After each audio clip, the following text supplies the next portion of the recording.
Now, Greg, I need to give some context, I guess, before we start this podcast episode, because for those of the listeners out there that don't know who you and I are probably coming on to this episode thinking, who are these two idiots talking? Like, they know each other way too well.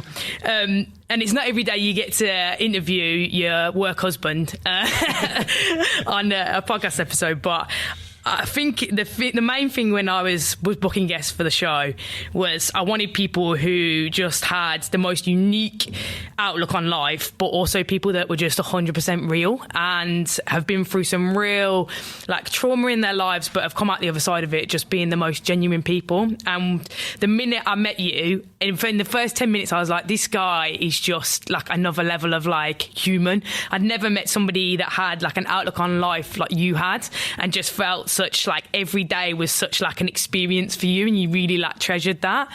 And that's why I had to get you to come on. And obviously now I know you personally, and we get to work together.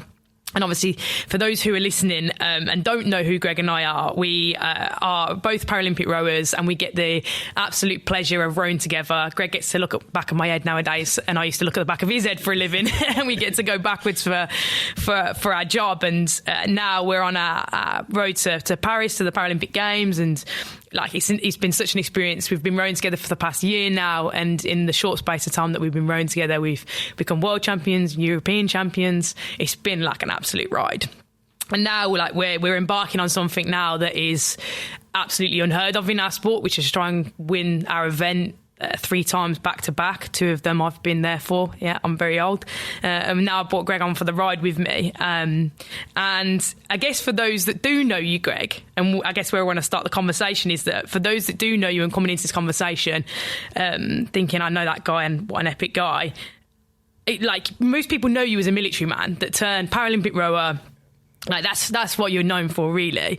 And looking back, going through my head backwards, I was sort of starting to think of well, where do I start this conversation? Because there's so many places that I want to delve into with you. But before we go back to your career in the military, how you got into doing rowing, I wanted to take it back to when you were a kid and the early days of growing up, because the Greg that I know now, I know was very different from stories that I have heard from your wife Mel.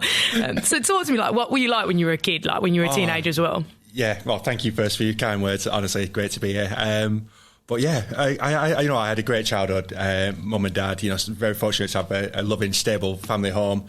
And just mischief, 2 brothers. I was the middle one, and you name it, we were into it. You were the middle child. Police bringing in motorbikes and trouble, but in a brilliant way. Never malicious, just so much fun. Sort of undiagnosed sort of ADHD as a child. Couldn't sit still in a classroom. My mum actually worked at what would be called now a pupil referral unit. Yeah. So she worked with kids like characters. We used to get taken along to that because we fit in a little bit too well. But yeah, it just when I think back to my childhood, it was just so much fun. My peer group. I'm a country boy, so we were always into farms and air rifles and mischief. So yeah, it's just when I look back, it's real good memories. Yeah, and I think what's really fascinating for me is that you've mentioned before a few times that mainstream education was just not your thing. You just really struggled with not and I guess you say undiagnosed ADHD as a young kid, but that concentration just to do something.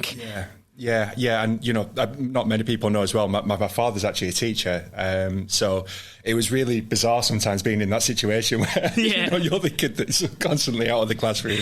My attendance was shockingly low. I think Mel found it. My wife Mel found it at home once, and we were laughing because it was just shocking.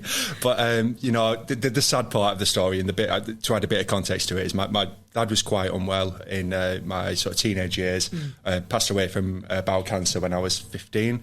So from the ages of sort of 13 to 15, my dad was unwell, and we didn't get to do the wonderful things that we did before that. The going to the football matches, the coming to watch me play, and not to pull on any heartstrings, but it was difficult. And I think that's when I first maybe had my first sort of experience of poor mental health. Didn't realise at the time I was a kid, and maybe got introduced to alcohol a bit earlier than I perhaps would have done, and bits of behaviour that perhaps my dad would have given me a clip around the ear for, and would have been the end of it. But and that was just my life, unfortunately. And But I do feel so fortunate to have had that experience. My dad was just a pure legend, and people still stop me now. I can be walking around Asda in Burnley or Colne, the small town I'm from, and people go, I remember your dad, he taught me in 1991. Yeah, it's what happens when your dad's like a teacher or like your parents in school. And you just had that ability to bring the best out of people. Yeah. I think sometimes,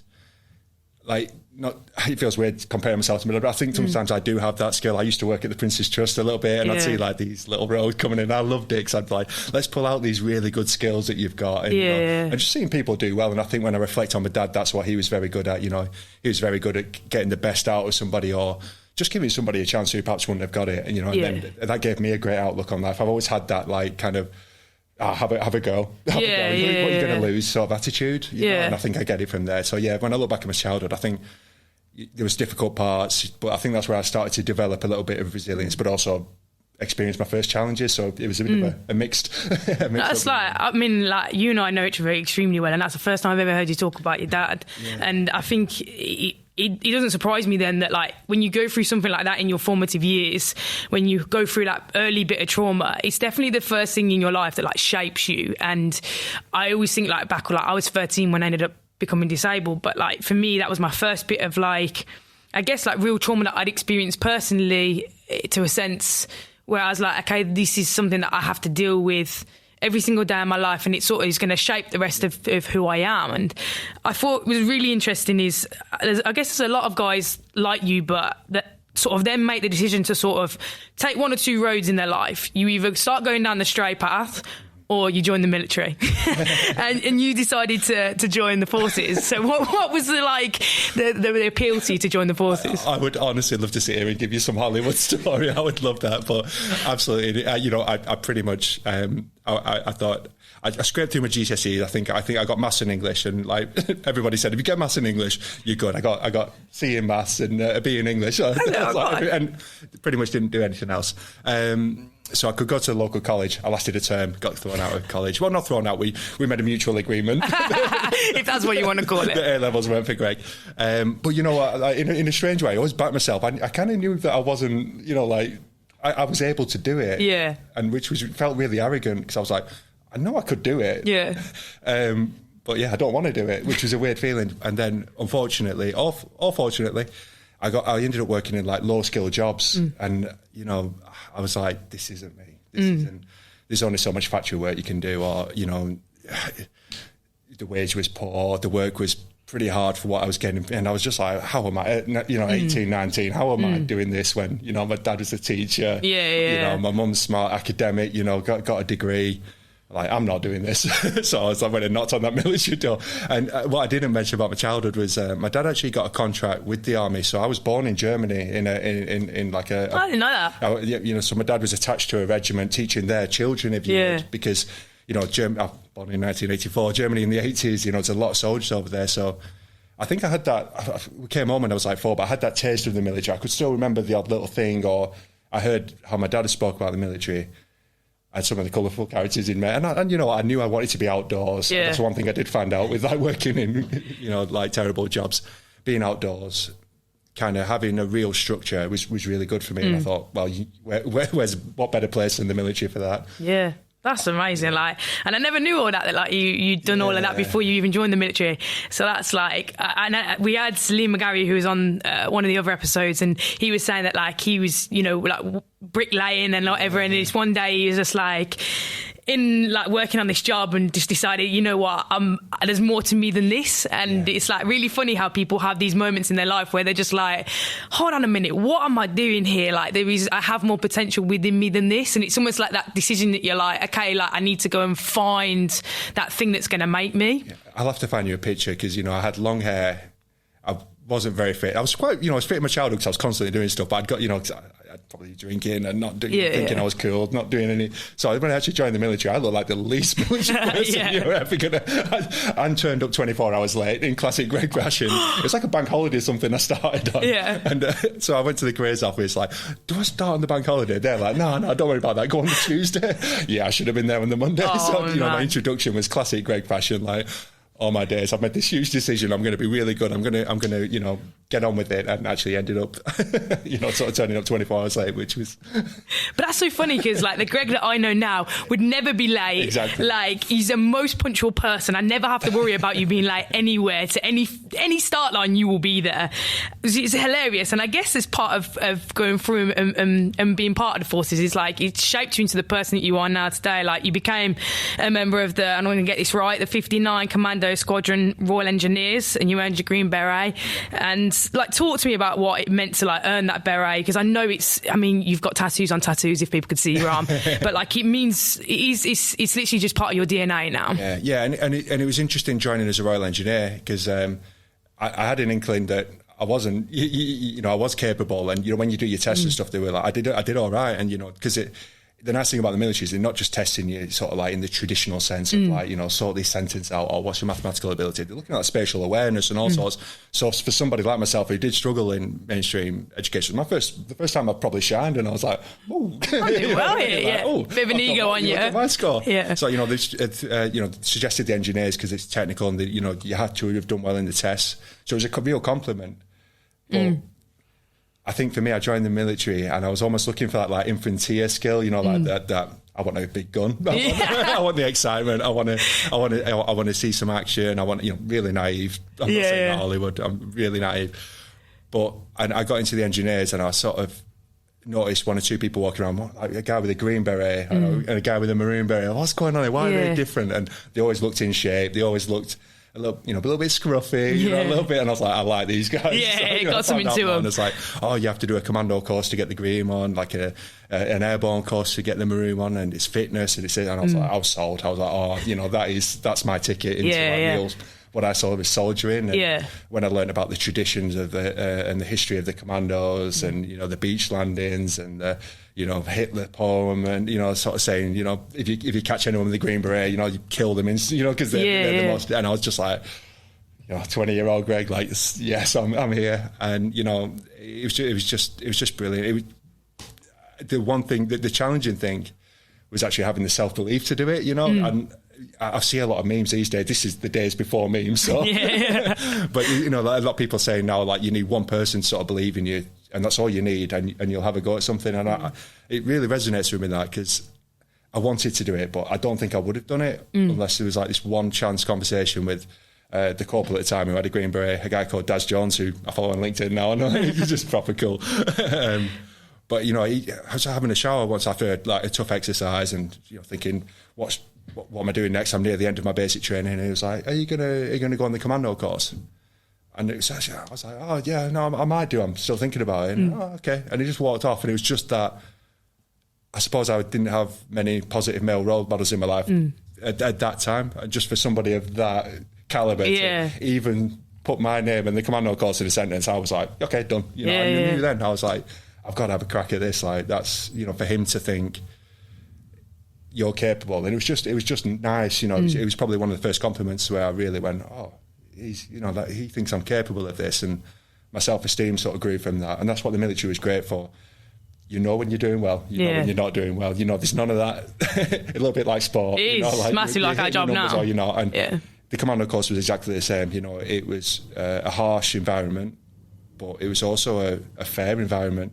Did you get to the top of the 30-foot rope or not? And that was my first taste of it. I didn't, when I first joined, I could run all day, and I was like, I'm going to smash it because I can run all day. My upper body was shocking, which compared to where I'm at now, I know. So again, understanding Gregg before and all these levels of context. I was probably the weakest, talk about trying to do pull-ups. I really struggled because I was dead tall, and then these like smaller guys like knocking these pull-ups out, and I'm like, how the hell are you doing that? I know, I'm just like, but again, I learned so much because I thought it was like some God-given like skill these people. I'm like, how? Yeah. Because and I'm just not. It sounds daft in a way, but I think it's a bit of I think it was a cop-out because I think it was like, I'm just not talented, or I'm just not skillful. Whereas actually, you're not putting the graft in, Gregg. And that's what it taught me. I was like, to be a bit more self-critical, but also to set realistic goals of like, well, what are you going to do about it? Are you going to sit here, fail the course, bitch, moan, do whatever, or are you going to get your backside to the gym and learn how to do a pull-up? And get amongst it? And at times it was embarrassing because I had the attributes to pass the course pretty well. Yeah. But, you know, I was like kind of at the back of the troop in this one area. And I was like, oh. But I was like, again, it was like, I think Gregg up until that point would have run away, hidden, sabotaged it somehow. But actually, you know, it was the first time I really wanted something and my teeth were sunk into it. And I was like, I don't give a shit what anybody's saying there. I'm just going to go, you know, when that feeling in sport, when them early days where you've got to back yourself because no one else is going to back you. You know, it's your dream, it's your goal. So yeah, that's where I was at, and I think that's where I really started to maybe become more like the Gregg you know today. Yeah. And you've said before, like I read interviews where you've said before that when you signed up to do the job, you knew that an Afghanistan deployment was like on the cards 100%, considering what was going around like 2007, 2008, like the years following that. Did you ever think about the fact that you were being deployed, and when you got deployed to Afghanistan, that it was one of the most dangerous places in the world? And like, did you ever think that my life is at risk? Or was that just like every part of your day was just sort of like that was your life, so you didn't really think too much about that? Yeah, of course, you'd be super naive, especially in my job role. You know, my job role was literally looking for improvised explosive devices, you know, explosive entry. So it was, you know, it was very much frontline. It was, because some engineering jobs, you know, you might be further back. Yeah. This was, you know, typical Gregg, you know, gobbing off and wanting to go and do something, you know, right at the front line, really important. You know, other lives depended on it. IEDs were getting detonated, you know, daily. You sort of knew, and you'd hear from other forward operating bases. You know, in Helmand Province around 2009, it was a daily occurrence, unfortunately. So it was, you'd be super naive, but there was also that you wouldn't be able to do your job if you were consumed by it. And I think there was only one or two moments where I felt consumed by it. But yeah, when you had a real close casualty or something go on, or a friend or somebody you'd worked really closely with, you know, killed, the reality was, at points I thought, I'm going to, actually at some points it felt like I'm going to be lucky if I get home, you know, and that wasn't all the time, but that's how you sort of felt, you know, if you're having your dinner later on in the day, you've sort of like, I know what I'm doing tomorrow, I'm going to go and look for more IEDs, you know, like how many times will I get away with it? I feel like you're playing a game a bit like Minesweeper almost. It sounds like. It was, but it's interesting because like it was when you weren't actually doing the job that you perhaps reflected on it. But actually, you know, when you're out, as soon as you walk through the gates, and you couldn't think like that. You know, it was just crack on, get on with it, get through the day. You know, take one step, two steps, whatever you need to do. Or, you know. It's a bit like when we say when we go into racing and stuff like that, like before the race and around the race and when you're training and like, you know, at the minute, like everything you think about is, oh, well, we could win a gold medal, we might not, this might go wrong, like this is on the line. And I mean, it's nothing to compare to like what you guys do in the military, but it's a similar sort of thought process. But then when me and you go out there and we push off from that stage and we push out onto the water, we're in work mode then, like we're in almost like auto drive. And I've heard you say before, like when you used to go out on patrols, like on foot patrols, like you would all just be in this mind space of like, we know what we're going out to do. And you almost like click into like another way of thinking. And I think it definitely like is something that when you are then reflecting on it, and when you're doing things like you say, you get home and, you know, or you get back to base and you're eating your dinner and stuff like that, you then have like the time to reflect on, oh wait, this is like, this could happen and this could happen. And I think that's like where I find it so interesting. Like, how would you as a squad then cope with, let's say, you know, you've been out and something traumatic has happened, how would you get through that process of dealing with the trauma, I guess, day in, day out? You know, a lot of it was like humour, like just ridiculous humour. Sport and military have so much in common, you know, because you're in these incredibly stressful situations. You know, you've got to almost, and I think this is my theory, and I think there is some evidence out there, but I think this is where some of the issues like the PTSD type symptoms can arise, because you're constantly suppressing these emotions, and I don't think that's ideally not a perfect thing to do, you know, but obviously you've got a job to do, so you are constantly sort of suppressing these emotions, and it's almost an avoidance tactic, because you know, we had a few silly little games. We had a little makeshift gym, you know, with DVDs. Like we watched, I think it was American Dad. We got like a dodgy like DVD set from some Afghan market. We're like, come on. So we were just like constantly watching American Dad.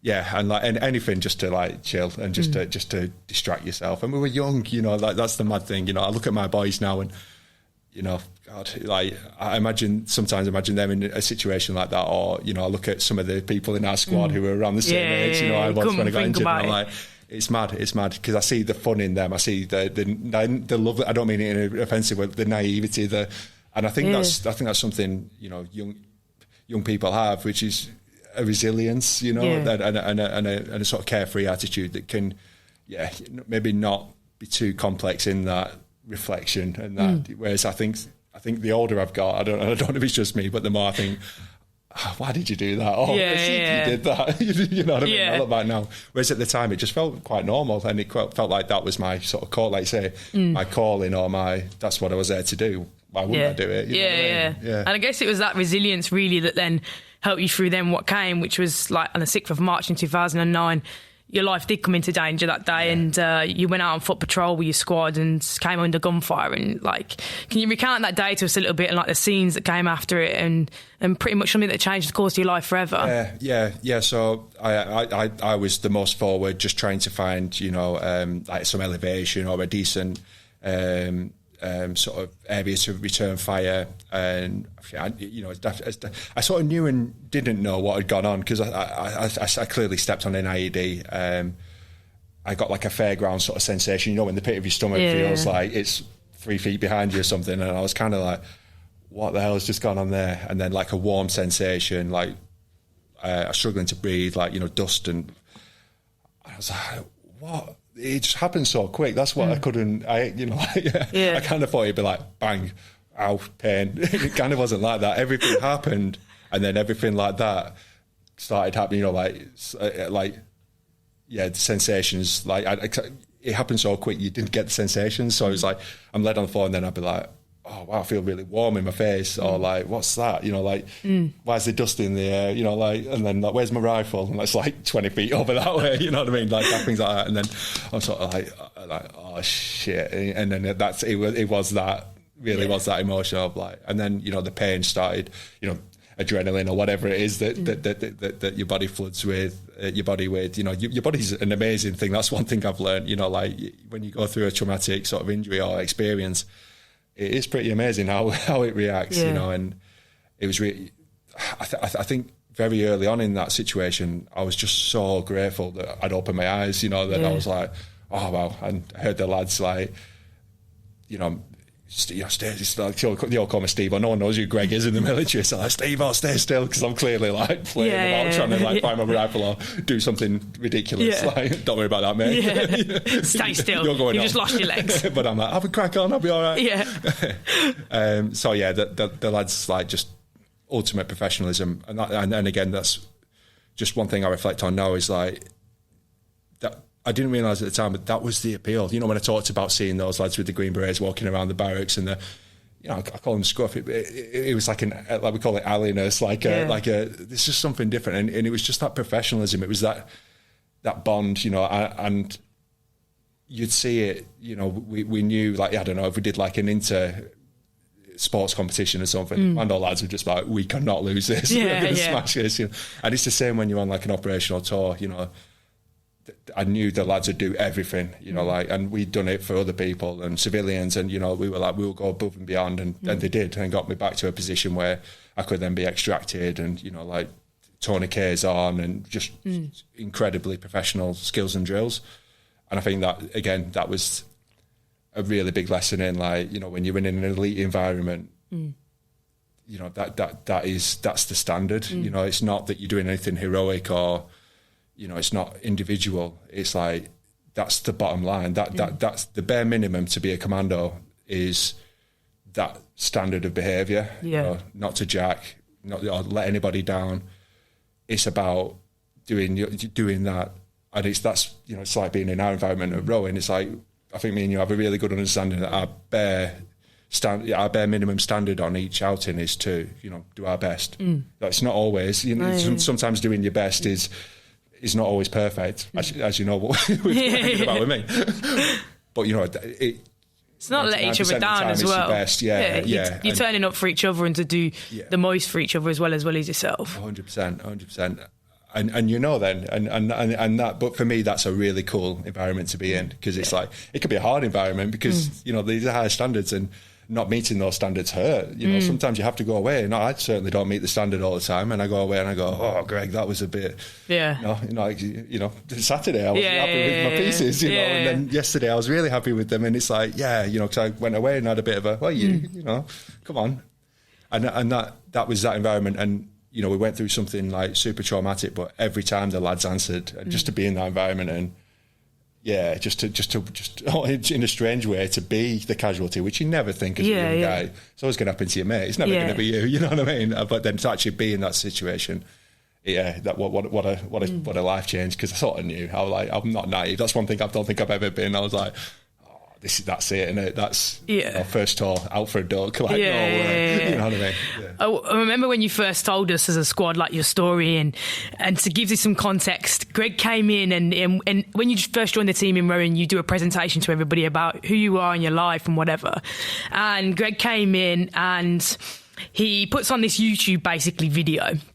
And this video has a montage, and it's like hardcore, like, you know, like dubstep background music of Greg blowing stuff up, like having a gun, like absolute machine gunning everything. Like Greg just being a 19, 20-year-old guy living his life in Afghanistan. And you think this guy is like on some set of like some movie, action movie.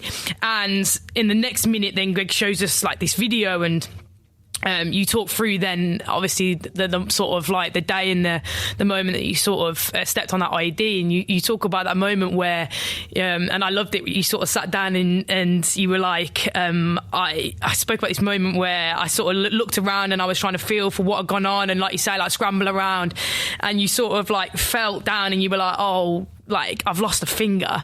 And then you remember going, and I can hear it in your voice, like when you said it, you were like, oh, that's really pretty bad. Like, and it was this moment of realisation, being like, oh no, I'm losing limbs. And sort of then you realise then that you lost your legs. And the moment that I loved the most was when you spoke about the helicopter coming down. And it was like out of a movie, just this moment of you getting, you know, extracted. And I mean, nobody lives through that sort of thing, but I just loved how you were just like, oh yeah, I knew it was pretty bad, but, you know, I just wanted to get on with it. And, you know, like, but was there ever a moment where you just saw, I might die in the Afghan dust there? Yeah, there was, right, but I'm going to have to tell the story because it's funny. I think it's hilarious. I had this like really mad, like, did I almost die? I mean, I did almost die. You know, I was like resuscitated on the helicopter, so I was in a bad way. But I don't really think about that too much. I'm like, I was in a bad way. I was lucky. Professionalism, So I'm in the Americans come and pick me up actually, because the Brits, the typical Brits, they're like, no, they're in a gunfight. We're not getting him. Yeah, like, it's not safe to land. Fortunately, there was an American Black Hawk who have different rules, you know, proper cowboys, which is what you want. So they come sweeping in. The lads chuck me on this helicopter, and they're doing whatever I'm not feeling any pain at this time, so I've been. No, I didn't know this at the time. I've clearly been injected with something, ketamine or whatever, to give it, whatever it was brilliant, because it sorted me out. But I'd never clicked that. I just thought I'd been given a bit of morphine or something. Yeah. So I'm in the back of this helicopter, American accents and stuff. So like you say, it really did feel like I was in an American. I'm like, what is going on here? Like, you know, like, you're going to be all right, man. And I sort of like take a look out the window. I've got like, it wasn't like I was crying, but like because of the jet fumes and all stuff, my I was probably crying, but it was like my eyes were so dry and stuff. There's like a solitary tear coming out, right? I'm looking at these mountains, because where I was in Kajaki in North Helmand, and the Himalayas are like, the foothills of the Himalayas are starting. Honestly beautiful. Like, you don't think you're in Afghanistan on occasion. Like, can I just point out that you're flying in a helicopter, you just had your legs blown off, and you're looking at the scenery going, that's beautiful, that is. Right, and I am like, but I'm like, there's like a really warm, peaceful, honestly, it's beautiful, and I'm like, shit, I'm dying, aren't I? This is like too beautiful. Yeah. And like, you know, you're looking at the Himalayas, and I'm like, not a bad way to go, you know what I mean? Like kind of feeling. Anyway, next thing I know, I'm in bloody Selly in Birmingham, aren't I? Trust me, growing up in Birmingham, that's not a place you want to be. So that's worse than Afghan, that place, mate. But there was a doctor a couple of years ago, my consultant, at my prosthetic centre, and he really poo-pooed on my lovely experience. I don't know how we got onto it, but we're talking about it, and he goes, you do realise that you were probably injected with like a really strong shot of ketamine, and this possibly didn't happen. Yeah. I was like, it happened, man. Yeah, convinced. I'm pretty sure. Well, the two things I know is they were definitely American and I was definitely on a helicopter. The rest of the story could be... You've just made up. Absolutely tripping. Yeah.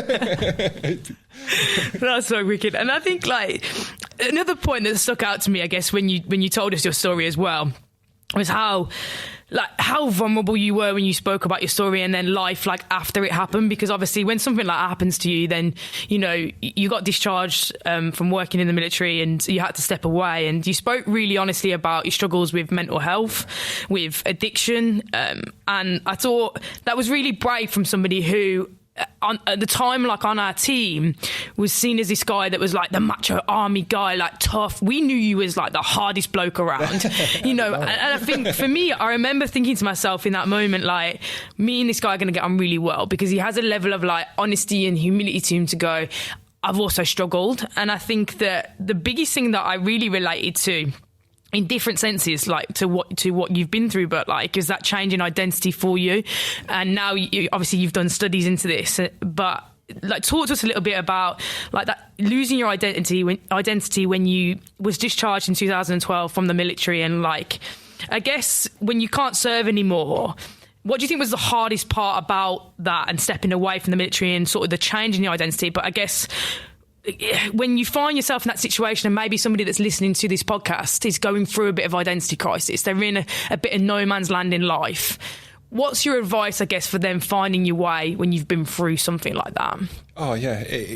Not that I always feel like when I reflect on it, I'm like, oh yeah, that's how you were thinking. Like, I wasn't thinking like this, but that identity was a massive shield for me, and I didn't realise, like you say, macho, commando, Greg, occasionally went back up north and had my mates, and then the next thing I know, I was sort of like this overweight dude on pain medication, no motivation to go to the gym, just sauntering through life, drinking too much alcohol, not every day, but every opportunity. Birthdays, you name it, I'm there and I'm drunk. Because it was I suppose my coping mechanism, and like clearly living with like PTSD and depression and just things not going well. And I think again, I just knew. It's like, what do you do? What do I want to do? And I had this really like obvious indicator that I'm military, because I couldn't even hide from it. I couldn't go right. Sod the military, I don't even want to talk about you again. I couldn't put it in a box, because you go around Asda, you injured in Afghan, mate. It's pretty obvious, like pretty tall. Doing the weekly shop. How'd you lose them? It is that. And, like whatever, that, it doesn't bother me, but it's like, yeah, and few iffy tattoos, it doesn't take a rocket scientist to work out I'm a squaddy. But, I did try and like escape it a little bit. And I think that's what it was. I think it was just trying to like, who are you? What are you? The negative side of the military was I also drank irresponsibly when I could, and the brilliant thing about the military is it wasn't every night, you know what I mean? Yeah, it was like every couple of weeks or every, once a month, a big blowout, all night drinking. And then it was back to like behaving, which suited my kind of childhood mentality of just, we're living life, we're going to go, we're going to spend everything we've got, or we're going to get in trouble and brought back, or whatever. And which was great for making friends in the military and being known as one of the boys, like I'm sure there's some good stories that you can find out. But yeah, I suppose I was just basking in that, almost that macho Greg, or, that big shield Greg. And it slowly started to be apparent, when I saw myself in a mirror, or when I really hurt my back, for example, being an amputee, it's really easy to, when you've got a poor gait, like lower back injuries are like super common. So again, I'm on the pain medication, and I felt like I'd gone from being this like 22, 23-year-old super fit lad just to like, what is this? Just disappointed in myself, which is a horrible emotion. And when you start feeling like that, I think it was like difficult to then like control my emotions and control, how I felt about myself and who am I. I'd apply to jobs and get knocked back, not in a all me way, but like it felt weird. It felt like I'd done all this hard work, proven that I can deal with adversity, proven that I can get to, working in an elite regiment. But yeah, I was like not getting these jobs. And, one of the best things that ever happened was a really good mate of mine became an ex-Scots Guard called Jimmy Thorpe. Gave me a chance as a job at the Prince's Trust. I went to the interview just not expecting anything, and luckily put my core tie on, and he's like, "Oh, what's this about?" One of them, and he's like, so I told him the story, and he's like, "You're going to struggle," dead honest, which was brilliant as well.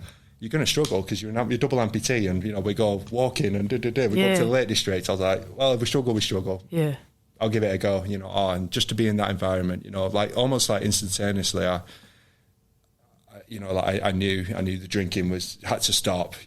I knew, Mel was my girlfriend at the time. I've been told countless times, that doesn't stop, and that behaviour and the negative things that came with it. Which was good fun. But it was getting immature. It was getting expensive. And I read somewhere that Mel actually said to you at one point, which made you really think about life, or where you were at life at that time. She sort of turned around and said, "You used to be able to do all these things, Greg, and you used to be like this." And I read you said it in an interview somewhere. And Mel, your now amazing wife, sort of turned around and sort of said that to you. And obviously you had a baby on the way as well in 2012. Like your son Harry was sort of on the way. And do you think that was a real wake up call for you to be like, the people around me are seeing this, and I need to really turn it around? It was hard. I don't often admit, how hard the mental health was, but just something you said there, it was, because I knew I was letting myself down, and I knew I was self-sabotaging. I knew it was echoing some of my childhood decisions, and I knew how good my dad was. Yeah, and I was like, I didn't. If I'm honest, the honest thing is I didn't know if I could step up to the plate. I didn't know if I had it in me to go, oof, if I could be 50% as good as my dad, I'll take that. You know what I mean? And then that almost that feeling like breaking it down was cool though, because I was like, right, you don't have to be as good as your dad, or you don't have to be better. You don't have to. All you have to be is like solid. Be a solid dad. Yeah. Like be there, get a job. Love Harry. Take him to his football matches. Do the best you can do. It's going to be a bit different because you've got no bloody legs, Greg. You're not going to be doing everything under the sun, but the bits you can do it as best as you can. And again, I slipped back into that like really positive mindset of like the bare minimum. What's the bare minimums here? Yeah. What's the things you can do? Like I can take him swimming. I can do this. So me and Harry had so much fun when he was little, because we was like, Mel used to laugh. We used to just go on like little coffee dates and stuff. And he was just such a chiller. And he is a chiller now, because I think he learned at such a young age that like, all right, Dad might not be tearing around. I do just tear around after him as much as I can, but like maybe not tear around as much as I would have done. But it was just so much fun. It's like just me developing and being more confident in myself and learning to love myself again and being happy with who I am, and this acquired disability and all these things I didn't realise, but all these spinning plates. And I kind of forgave myself a little bit. I was like, wow, that was a really difficult 18 months, 24 months. And it felt like my life had been like that. It's like, actually, realistically, you had a couple of years of real challenge, which is, it's nothing. Yeah. And I think when you got out of that place of then like punishing yourself, and you get through that place of then like self-acceptance, you get out of the rut almost of being in that depressive hole. You sort of then find your purpose, don't you then? Because if it's something that I knew within 10 minutes of meeting you, is that I guess as people, I like to say that we're all powered by purpose. Like the thing that we do in life is powered by what our purpose is. And I knew that when I met you in the first 10 minutes, you were powered by helping people, most specifically helping veterans. And I think like you've gone on to become a mental health practitioner for veterans and helping them fight like mental ill health, like exactly what you've been through. And I guess like what called you to do this?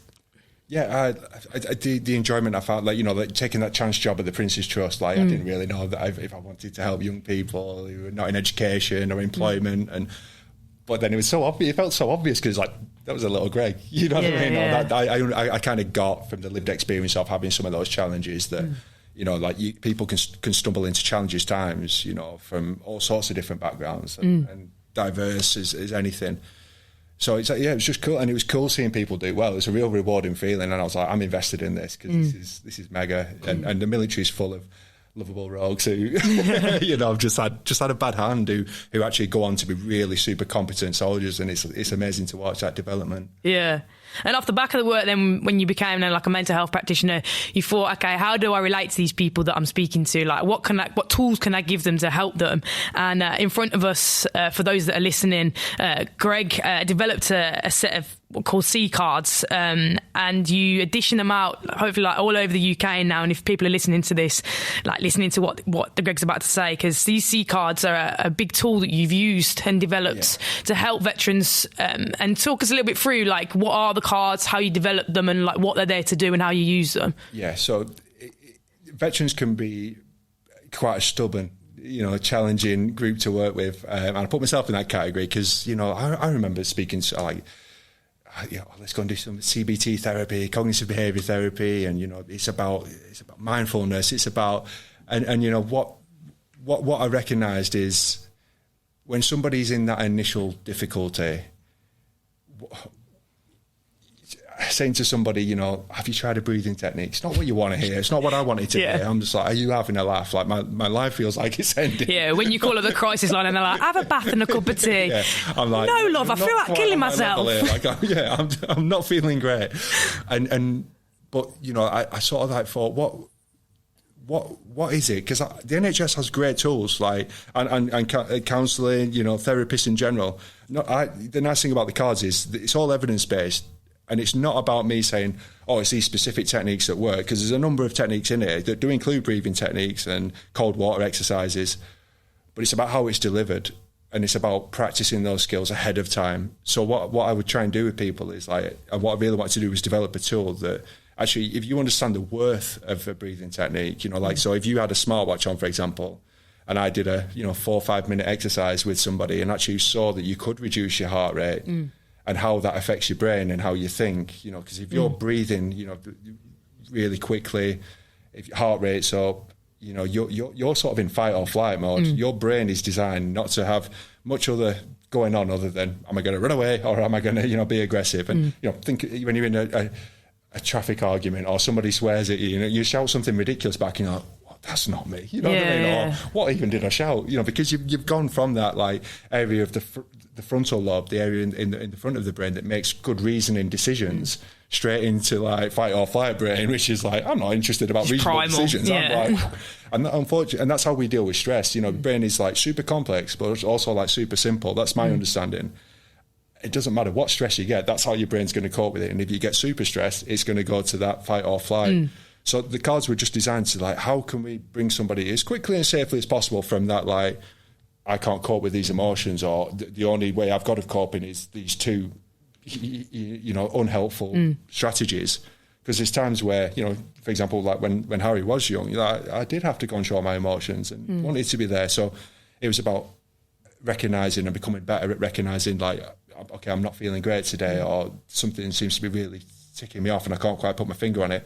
Like recognising the signs of stress. And the better I got at that, the more I could do about it. So it's just, utilising the cards that are designed to look like a card you would use in the military, which is called a 9-liner. So like when somebody's injured, so take my injury as an example, it's super stressful for you to be trying to save your mate's life, as well as, organise a helicopter, as well as, know exactly where the grid reference is, as well as return effective, fire towards the enemy, as well as make sure the tourniquet, is brought forward. Who's got the stretcher? Have we got enough ammunition in case this goes on longer? There's all these thoughts in this stressful situation. Imagine what it's like as like a 19-year-old, 20-year-old soldier to go on the comms and go, where do I start? You know what I mean? So you have this 9-liner as 9 steps to take you through that. And what I'd observe when people are using it, and using it myself in like training, is you could go through a stressful situation, but you'd actually get everything down. You might be super flapping and sound irate, but you know what? You got the points down, and that's what that is. When you first start using it, it feels really cack-handed and like learning how to juggle, and you're like breathing techniques. But the more somebody invests in practices, you see them actually like find the skill that works for them, and it works. And then you sort of see that ability. I don't care if you don't like the skill, love the skill, do whatever. If you use it, and you learn to control that emotion, then it's got to be a winner. I think like the cards are awesome, and like I've like briefly like read through them like, the first time you showed us, but like then getting to look into them a bit more in depth, like it's stuff that I've used, and like, I've never been in the military, but like I've been through therapy, I've had my fair share of mental health struggles, but it's things that you can use, and you've got to find what works for you 100% when you're going through a mental health journey. You've got to find the things that click with you, and like you say, if you see an outcome that's positive, you're more likely to be able to use that then, because you're like, well, this for me gives a positive outcome. If I do this breathing exercise, okay, it brings my heart rate down, I feel in a more comfortable place. So it's definitely, you got to practice the things that work for you. And I always say this when people talk about mental health, what helped you? And I was like, everybody is different, you know, like some people like the classic like journaling, the walks, whatever, like self-talk helps.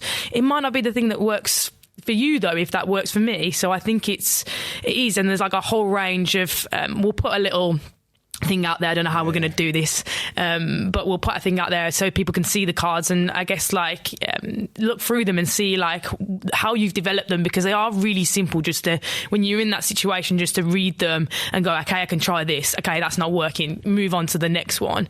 And I think there's something so simple about that when you're in that place of being like, I'm just desperate for help, like what can I do, and have somebody that's going to give me actual help.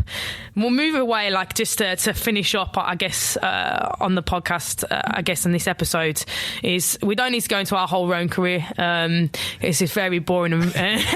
No, but I think one of the things I wanted to ask you to briefly sort of touch on rowing, because now you enter this next like chapter of your life, and after all of the things that you have experienced and gone through, the last thing I'd be thinking about is, oh, let's go and start this like games, like experience, and going towards the Paralympic Games with this crazy woman who's called you up saying, can you come and row with me?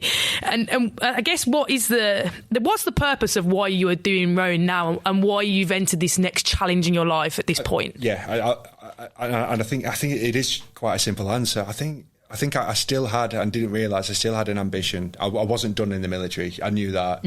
I've dealt with that, done the work. I'm away from that, but I still had this like challenge. It felt like, I don't know what it was. I don't know. It was like to have a crack at special forces, or to get to a certain rank or something. But I knew it included like adversity. I knew it was like one more commando course, one more like, how far can you go? Yeah. And then when I got into rowing, I was like, oh my, I found it. I was like, I don't care who you are. You do a 2K like on the erg, on the water, whatever. If you give it your all, it's disgusting. Yeah, and you get that feeling at the end of it of like, that was a near-death experience. And you've got that. And this is from a bloke who's been in a near-death experience. With a minute to go, you're like, I can't hang on. Yeah, I've got to hang on.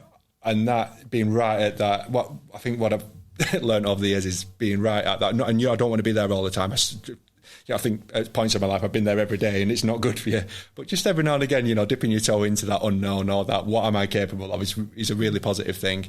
So yeah, it's that coupled with like, I think there's something in like just trying to show my boys that, you know what, I might be an old dog, but I've still got a bit of bite left in me. And what better way, acquired disability, Paralympics, got sick of people saying to me, I could go in the gym, oh, you've been to the Paralympics, do you know what, mate? Yes. Yes, I have. I got gold medals to prove it. But I think it was, and I think it is like, and that final point of like, we all do it for purpose, we all do it for a reason, and like your boys are a massive part of that. You speak on that a little bit, like touch on it there. And one of my favourite moments Greg and I have ever had was when we won World Championships just last year. Feels great to say last year, now we're in 2024. But in 2023, in the summer, Greg and I went on to win our first World Championships together, and Greg's first World Championship win. And we're coming to the end of the race. We're absolutely slogging it. Like, we've got the Chinese boat that is fiercely trying to come at us, and we're hanging on for absolute dear life. Like Greg says, you're seeing stars. You can't push your body any harder. And then I knew that in that one moment, I could see the Chinese coming back at us. And to give us context, Greg sits in technically like the front of the boat, and I sit in the back of the boat. And I can see this Chinese boat coming back at us in the final 250 metres of this race. And the only thing I could have the breath to say at the time, or knew that Greg would respond to, is I just turned around and I went to you, do it for the boys. And I've never seen somebody so quickly revive themselves off of the floor. And I think it's in those moments that you really realise that even when you've got nothing left to give, it's like that purpose of like, I'm doing it for this reason. And it was something that when you see somebody else do that, you like, yeah, let's go. And when you know how to tap into that person's brain, but also to know how deep that motivation is within them, you know that's a person that's going to be a relentless individual that's going to strive for absolutely the furthest they can ever go. And I thought that was one of those things that will forever stand out in one of my careers is that moment. And when we drove across the line, and there's me going, I don't even know if we've won, I can't even see, I've got like white vision, and Gregg's going, yeah. And I just love that moment, and I'll forever treasure it. But to sort of close out this, what has been like such an awesome episode, Gregg, I like to ask every guest the same question to sort of close out the show, and I guess like to get to really the core of what's made them the person that they are, and the one bit of advice that they've got for people listening to this. And so I asked the question of, Gregg, like, what's the one thing that's kept your head above water in your life? I think the outdoors. It sounds like a really simple answer, but it ticks off so many boxes. It's like, you know, if things are going really great, and you know you're fortunate, and you can go and have a lovely walk, and you get so much benefit from it. But also, you know, like when things aren't really good, it's so easy to say. And I've been there. You know, when you feel like you've been in the house for sort of 7 days, it's all artificial light. You're not sleeping right. The whole rhythm's wrong. And you're looking at your phone, or watching Netflix, and everything becomes back to front, and it's so easy to become so insular and not have that social connection. And it's like the one thing I've noticed, and when I've just noticed other people doing well in my mental health practitioner role, is when that they take that really brave but simple step of like just going for a walk, just one thing, whatever it is. If you've got a dog, just force yourself to go and have that 5 minutes. Just start somewhere, because there's so many positive things that come with that step, that getting out, like getting a bit of sunlight in your eye, that studies are saying is really good, helps you sleep better, gets you off your phone, gets you off watching, and then that develops into, maybe going for a 10-minute walk, 20-minute walk, good for your health, burn a bit of that anxiety off. And I think there's so many positives that come from that, build a bit of appetite, do something, just feel a bit better about yourself. Say morning to your neighbour, or you might not have seen, So actually, in that one simple action of just getting out, you've probably ticked off like 10 things that are really beneficial for your mental health. Like getting a bit of daylight, probably built up a bit of better appetite, probably had a little bit of social connection, reward feeling that you've actually taken the dog for a walk and you've not just let it out in the backyard. There's all these things like that might seem daft little things that actually.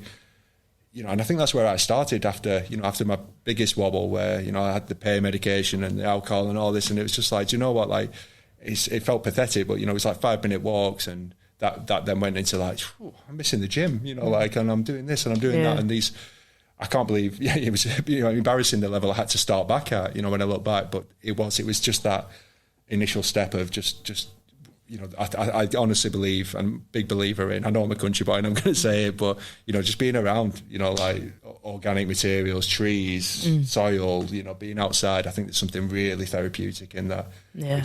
It's free. It's brilliant. I can agree with that. As somebody that I was super active when I was a kid, and was outdoors all the time. I used to be like go on hikes as a young kid, like however many miles you want. I used to hike it. We used to grew up with dogs, and then when I became disabled, I shied away from that because I couldn't get out. It wasn't accessible. Going on a hike wasn't a possibility for me. And then when I was in a really rough patch in my life, and just after I ended up getting my dog, and for me she was like the biggest blessing, because she got me out the house again. She's taken me to places that I've not been in a very long time. Went back to the beach, now go out on grass, and it sounds stupid, but like wheelchairs and grass don't mix, people, and she's got me back out on grass. And it's that saying, and sometimes I say like people need to touch grass, but you do, like as people we need to get outside. And it'd be that moment where I'm so anxious, but going out with her for 5 minutes a day, I'm off my phone. It just helps me, so I can challenging. And I think it's really positive to embrace that challenge. Because it would be easy if you didn't have the dog to go, I'm not going to go that way. But when you're chasing after a dog, especially your dog, you definitely, you're going to go that way. So that's cool. Yeah. Gregg, it's been an absolute pleasure talking to you. And thank you for giving me like the motivation every single day to turn up and do what we do, but also just for sharing your story and being so honest. So thank you, mate. No, thank you very much. Yeah, all right.